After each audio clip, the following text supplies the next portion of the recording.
going on, everybody? It's Joe Giunta with Trend Trading Academy. I'm here to help you trade and get paid. I got my boy Jay Wayne with us tonight. What's up, bro? Hey, what's up, y'all? Good to be here with my man Joe, collaborating, doing another video. Hey, we talking about doing this Q&A.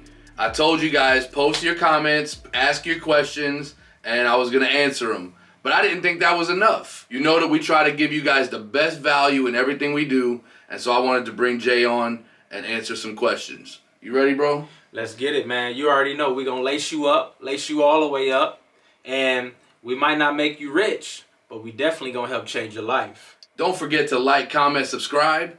Make sure you go over to Jay's channel, Jay Take Profits. Hit that subscribe button. Make sure you hit that bell, get notified every time we drop content. And now we're about to get to this Q&A, so let's roll it. Have faith in your mind, have faith in your grind, invest in yourself, transform in your time. Have faith in your mind, have faith in your grind, invest in yourself, transform in your time. Trade and get paid, trade and get paid, trade and get paid, trade and get paid, trade and get paid, trade and get paid. All right, man. So look, the first question we got, I'm gonna let that run to you. All right. All right. So shout out real quick to Dalen McKinney. All right. Dalen McKinney, appreciate you, man. Appreciate you being a subscriber, watching the content. Let's get to your question. You're referencing when I talk about cut a loser short and let a winner run. We talk about that a lot.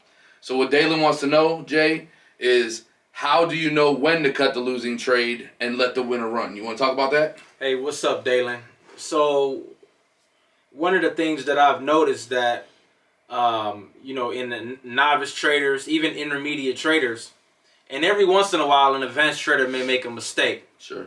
But they hold on to the trades too long. You know, whether they get into the trade too late, they had a plan, it snuck out on them, jumped out on them, the trade is what I'm referring to, and they got in a little late. Instead of waiting for it to come back to a better price point, they got in too late.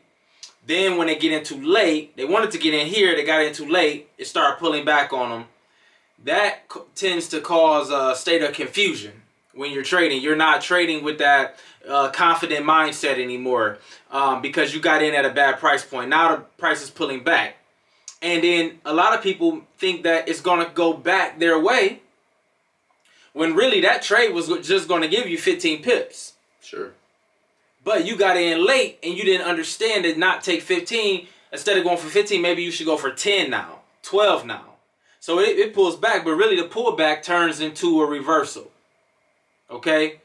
And because you got in at a bad entry, you didn't understand that it was reversing on you. Because you really wanted those 15, 20 pips. So whatever strategy you're using, moving averages, trend line break, support and resistance, stuff, supply and demand, however way you find your trade set up, Fibonacci, whatever. You're waiting for something to break through something, I guess, or you're waiting for it to hold as a retest and it's holding. Okay, now you take the buy on up. Before you get into that trade, you should be looking left at structure, looking to the left of the chart.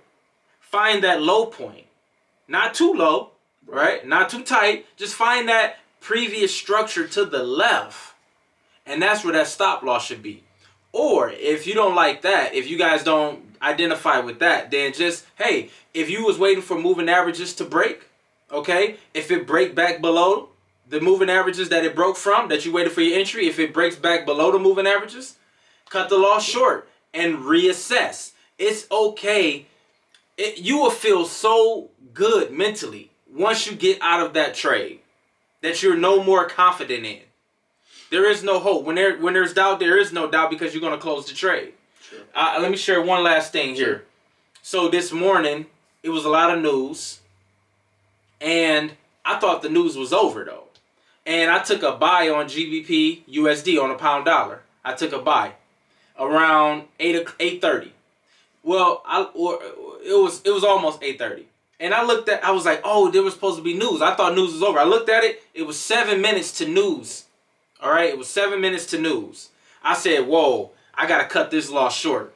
It was at break even, but because of the spread and the fee, I was a little negative. So it was like $250 or something, sure. $300.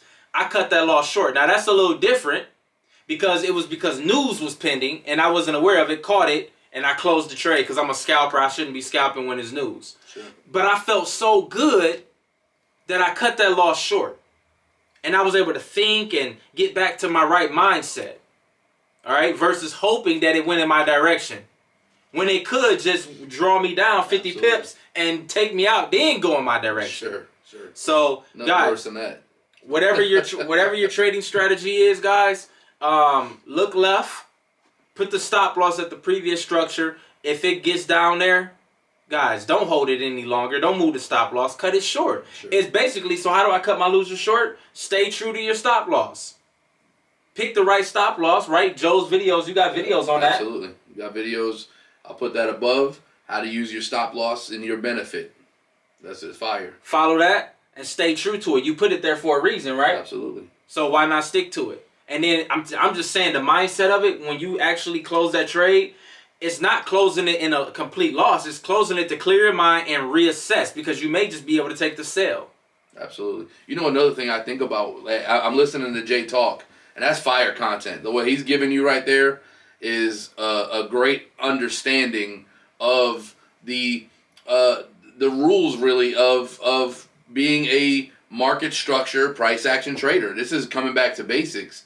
One thing I will tell you to kind of reiterate something that Jay said was, I think that sometimes it's knowing where you begin kind of helps you know where you're going to end, right? And so if you're a breakout trader or if you're a retest trader, I think it's good to know that. Like sometimes we want to do both. And maybe if you're an advanced trader, you can do both. I do both. However, if you're not an advanced trader, you need to determine, are you a breakout trader? Are you a retest trader? Because sometimes what we do is we haven't defined that yet. And so something looks like a nice breakout, but really we're kind of seeing it through the eyes of a retest trader, and so we're late to the party, you know? Or maybe you're kind of waiting for a retest, but you're seeing it through the eyes of a breakout trader, so you're kind of getting in early. Like, is this it? Is this it? And what I think you need to do is kind of come back and reevaluate. Are you truly a breakout trader or a retest trader? Because that's going to give you your timing that you don't necessarily have to, be late to the party or early before, price really tries to move. And that will cut out so many of the issues in determining when to cut short and how to let it run. Starting the right way is always going to be the first step in having that end term or that long term success. So that's fire, bro. I appreciate you answering that question, man. These guys, when they're beginners or intermediate even, we make a lot of mistakes. Me and you made mistakes. Plenty. How many times did you not let the winner run? What does it feel like when you say, all right, that's enough profit, you cut it, and then it goes? Oh, man, bro. Just the other day ago. Right. Day, That's crazy when it happens, man. Or, what's even worse than that is when you say, I just got to cut it, man. I'm afraid of the drawdown. Then you cut it short. Boom, it takes off in the right direction. Now, that in regards to that, I've been more tolerant to that.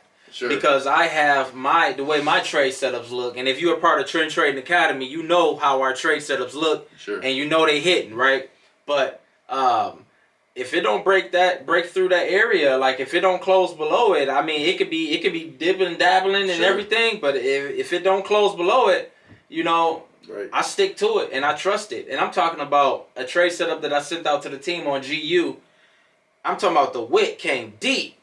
I'm like, oh, I'm going to take this loss. I'm like, man, but everybody, not everybody, but a few people took a loss on it because they couldn't handle that drawdown. Maybe over leveraged, sure. Maybe too big of a lot size. But it was just a long wick. And I'm talking about the body closed right in the area.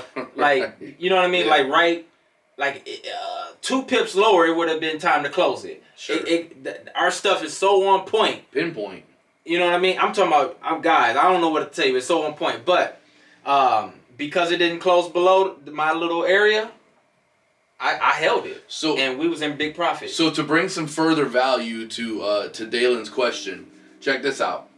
When something like that happens, as you're describing, what do you think when it comes to like multi-time frame analysis? So let's say, for an example, you enter on the 30-minute chart, and just like you said, that wick is, pushed past, but it closed, in your zone. Now, how can somebody like Dalen or somebody else maybe drop down to the 15 and kind of see how things are working out? How do you use multiple time frames to help you with your direction? So I heard how you referenced the question. I really don't enter on a 30. I'm either going to be entering on a 1 hour for a really long day trade, or I'm going to be entering on a 15 for a scalp trade. The 30-minute is kind of, if I got a trend line, right, and I'm looking for that price to break that trend line on a 30, because I've noticed I get faked out on the 15, and the hour is too long when I'm trying to scalp. Sure.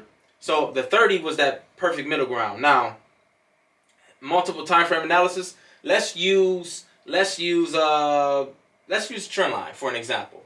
All right. So trend line. If you want to catch a sale as price break the trend line, and you're on a 15-minute chart, it's showing you a lot of candles. And I say this. I say, hey, go to the 15, 30. 15, 30. Check the 1 hour. 15, 30, because it's game time. And that 1 hour is for the overall movement. Because let me just tell you, the 1 hour is going to show you all of the little candles on the 15-minute. You just see a bunch of consolidation probably. Yeah. But the 1 hour showed you a big long red wick. Right. Or you know what I mean? A big long wick. Right. And it was like, whoa, because we always looking for the piece to the puzzle, that last little piece to the puzzle to make the decision. And so 15:30, because you don't want to get faked out on the 15, you want 15:30.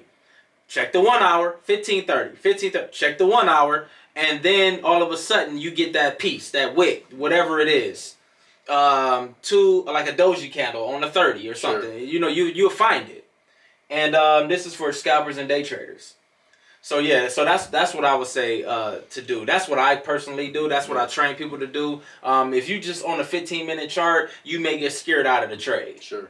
Sure. Dalen, I don't want you to get scared out of the trade. Even when it comes to take profit, that's kind of jumping the gun. Yeah. But even when it comes to take profit, you seeing like wicks and all this stuff. What happens during the last few seconds of a candle? Yeah. It's gonna start wicking out. That don't mean just close the trade. Sure. Go to the 1 hour. You will see momentum is still to the upside. Hold the trade. Yeah.